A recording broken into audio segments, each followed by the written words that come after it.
Primary graves are graves in which the people or the victims were initially placed after their death, or indeed were executed whilst in the graves or near the graves.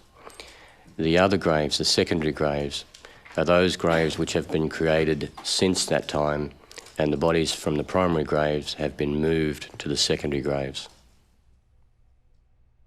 We have the circumstance where thousands of individuals were buried in the first instance in July of 1995 in very large primary mass graves. So basically their entire body was deposited in huge mass graves.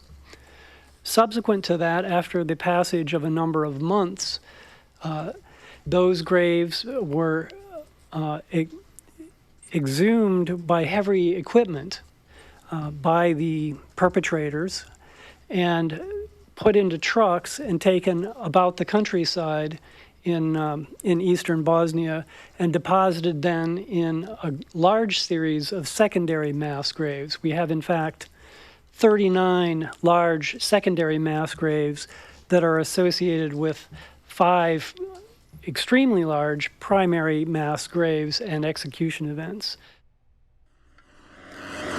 This shows the mechanical digger working at the site, which scrapes the top layer of soil off. 2 men watching it are archaeologists, and they're attempting to see artifacts or body parts which may be disturbed. You can see a cloth blindfold on the skull of that body. This shows the process of removing the body and body parts. The person conducting the work is an anthropologist, archaeologist, as are all the people handling the remains. This shows the continuing process of metal detecting over and under the body to identify metal artifacts, any danger to the people, but also bullets embedded in the body or below the body. Once the body is removed or parts of the body are removed, the archaeologists continue to find the bottom of the soil, if you like, to make sure there are no other remains or artifacts below the body.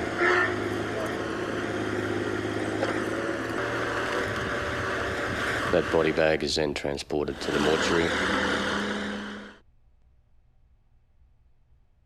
This is a very general view of the mortuary, a sort of random picture of the mortuary.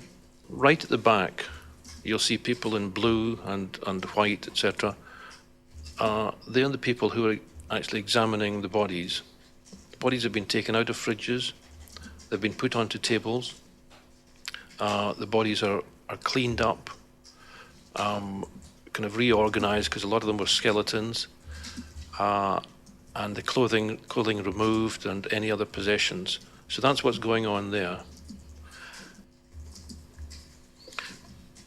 This is now a close-up of the sort of working area. There are three tables, if you like, 3 teams going on. At the back there, we have a body. You can see the dark brown material there. That's a body with clothing and with sort of mud from the grave. That's actually myself working at the right-hand side there. I'm assisted by an anthropologist, a technician, and various other people. So we're all working together. This is a body, now a skeletonized body, laid out on a table. We've cleaned it, we've removed the clothing, we've reorganized the bones with the help of the anthropologists, and now we're recording our findings. This person in the front here, in fact, happens to be an anthropologist who is noting the bones which are present and trying to assess the age of the person and the sex of the person. The role of the pathologist is also to look at the body, but really from the point of view of looking for injuries and identifying where they are, what caused them, and things like that. But it has to be said that none of the bodies had any military uniform, and as far as we could see, virtually all of them, or virtually none of them, had any weapons or bullets in their pockets. Secondly, soldiers by definition are generally fairly fit and active population of fighting age. We were able to establish that in this group of people, particularly from some graves, there was a very wide age range from perhaps teenagers up to people potentially in their 80s or 90s. So not really what you would call a fighting age population. Additionally, a certain proportion of these people, I think is about, in one grave, 4%, in the Kozluk grave, had significant disabilities. A substantial portion of people in certainly some of the graves, Kozluk, Lazzetti particularly, had blindfolds and had ligatures on their wrists, again, which would go against them being traditional soldiers. We're looking at the front view of a human skull, and there is a cloth that's tied around the area of the nose, and you can just see above the cloth the half of the eye socket. We didn't remove them. We tried to disturb them as little as possible, clean up the body, clean up the cloth, but not remove the cloth, and then put the bodies in a body bag. There are some ligatures in there.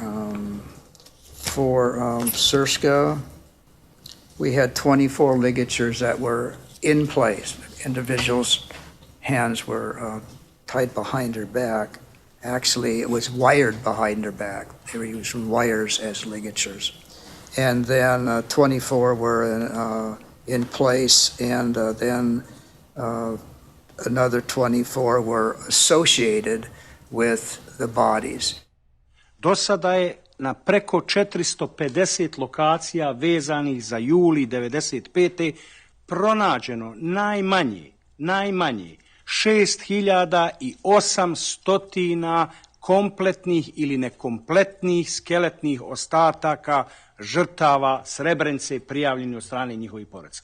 I do sada je od strane porodica prijavljen nestanak 8262 žrtve Srebrenice i žrtve. Dakle, ja to znam danas, 15-16 godina nakon jula 95. godine, jer su to podaci egzaktni, oni dolaze direktno iz masovnih grobnica. Nažalost, više od polovine tih grobnica su sekundarnog karaktera i moram reći jednu činjenicu koja je zaprepašćujuća. Jedan čovjek iz Srebrenice pronađen je u 4 različite masovne grobnice. Njegova glava i njegove ruke pronađene su u grobnici Zeleni Jadar 4. Njegova desna noga, odnosno nadkoljenica, pronađena je u grobnici Glogova 01. Desna potkoljenica ili tibija pronađena je u grobnici Blječeva 03, a njegova lijeva noga kompletna, dakle femur, tibija i fibula, pronađene su u grobnici Budak 02. Te 4 grobnice se nalazi na teritoriji 2 različite općine i ono što je najgore, tijelo te žrtve još uvijek nije kompletirano.